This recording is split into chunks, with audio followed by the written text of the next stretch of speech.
Your brain is surprisingly good at spotting patterns in text. For example, in this block of text, you can easily determine which parts are email addresses and which are not. But your computer isn't gifted with this same intuition. To enable your computer to identify general patterns in text, you'll need to learn the language of regular expressions. Let's learn regular expressions together by writing an expression that identifies the emails in this block of text. To visualize how regular expressions work, we'll use an online editor called Regex 101. If you want to follow along, we've left a link to the website in the description. Regex 101 has two important boxes: the pattern box, where we'll write our regular expression, and the text area below, where we'll drop in our sample text. Now that we've set the stage, let's write our first regular expression in the pattern box. We'll start by writing the @ sign, a character that all emails have in common. Writing the @ sign in the regular expression box highlights all the @ signs in the text box.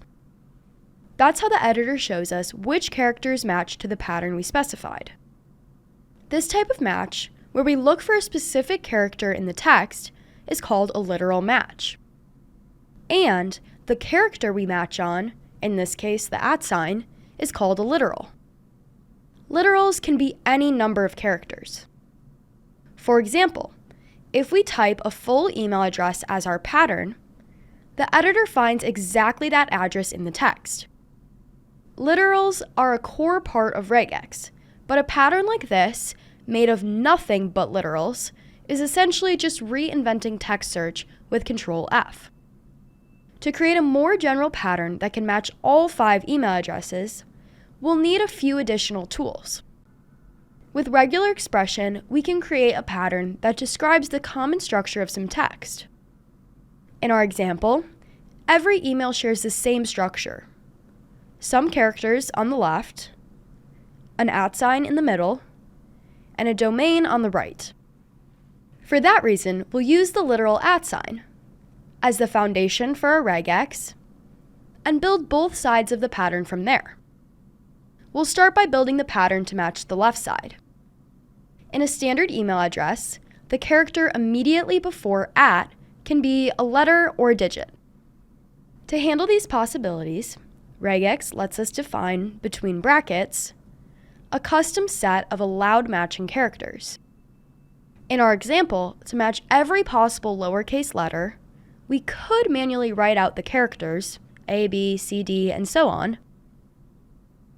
This does match any lowercase letter directly before the @ sign, but all that typing was tedious. Instead of typing out everything, we can simply specify the range of allowed characters A to Z with a hyphen in between. Same matches, less typing. By specifying characters to match between brackets, we've created what's called a character class. Great, now we know how to match a single lowercase letter before the @ sign. Let's see how to extend that pattern to match multiple lowercase characters on the left side.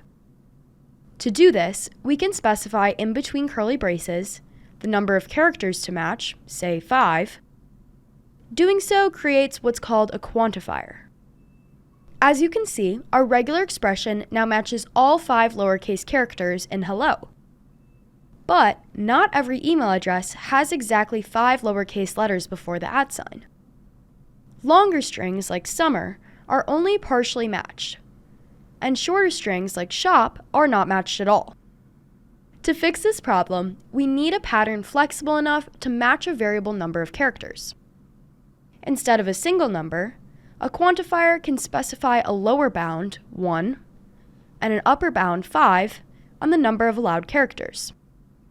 Since hello and shop both have between 1 and 5 lowercase characters, they are fully matched. But summer is still only partially matched. Obviously here, we could increase the upper bound to 6, which does match summer, but in practice, we may not know the longest possible email. To use a range quantifier, we have to guess the upper bound and cross our fingers. Not great! For situations like ours, where we simply want to match one or more characters, we should use an unbounded quantifier. To match one or more characters with an unbounded quantifier, we use the plus sign. Great! Now the left side of our 3 lowercase emails have been matched. But since our current character class doesn't include uppercase letters, digits, and underscores, we fail to match the other 2 emails. That's easy to fix. First, let's extend the character class to include the range of capital letters A to Z. Now, wholesale is also matched. The final unmatched email contains digits and underscores. To include these, we can similarly add a range of numbers 0 to 9 to our class and the underscore character. Awesome! Now the left side of all 5 addresses match. The character classes and the plus quantifier together handle any combination of letters, digits, and underscores.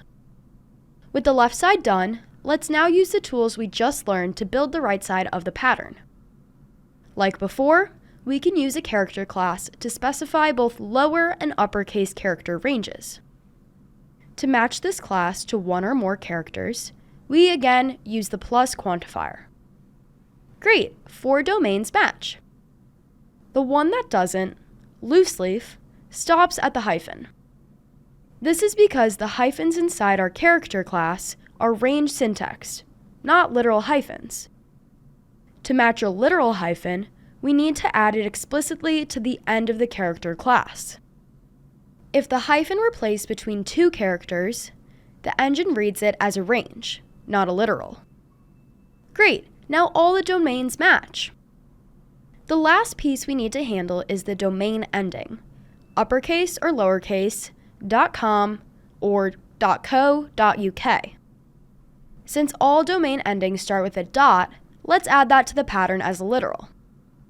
After the dot, to match each of the domain endings, we create another character class, with both lower and uppercase ranges, as well as the dot character. To extend this pattern to match 1 or more characters, we follow it with a plus quantifier as before. Okay, our pattern looks like it worked. It matches all 5 email addresses. But our expression has a sneaky problem. In Regex, the dot character isn't a literal period. It's actually special syntax, called a wildcard, that matches any single character. So currently, the wildcard is matching the dot, as we expect. But the wildcard would also match the letter X, or the number 2. Matching any character is not the behavior we want. Instead, to match only a literal dot character, we need to put a backslash before it. Adding a backslash tells the Regex engine to treat the dot as a plain character, not a wildcard. As you can see, now only the emails with the dot character match. And if we restore the dots to the first 2 emails, they match again too. Note that a dot inside a character class is always treated as a literal, so we don't need to write a backslash before it. Awesome! We now know how to use regular expressions to create a flexible pattern that describes the structure of an email address. That said, our regular expression is quite long. Since it's common to want to match letters, digits, and underscores together, Regex provides a shorthand for this pattern that we can use instead. Instead of this entire character class, we can write \w, which is short for word character. As you can see, \w gives exactly the same matches as our character class before. For the 2 classes on the right, it might be tempting to use \w there too. Replacing the lower and uppercase letters inside each character class with \w does work to match the emails in our case. But since \w matches to letters, digits, and underscores, it would also match to invalid email addresses. So we'll leave these character classes as they originally were. Awesome! Now we've built a regular expression from scratch. And we know how to apply a shorthand and when to write the explicit class instead. Now, it's worth acknowledging that the pattern we built works for our specific set of emails, but it's not a general-purpose email pattern. A truly complete email pattern would need to handle a lot more edge cases. While we could build a more general expression by hand, Regex syntax is notoriously hard to remember and read, even for experienced developers. So to help write and make sense of more complex regular expressions, AI can be a useful tool. For example, we can ask for a general-purpose email regex. Just describe what you need, and the model gives us something ready to test. And if it's not clear to you how the output works, you can ask the AI to break down the pattern, which is a great way to keep building your understanding. If you want to get more practice using regular expressions, we put together some practice problems in the description. Also, if you'd like us to include more tips about how to use AI to help your programming, let us know in the comments below. We're working on lots more Python explainer videos like this one, so be sure to subscribe so that you don't miss out. If you have any questions or topics that you'd like to learn about, let us know in the comments below. We'd love to hear from you. Thanks for watching!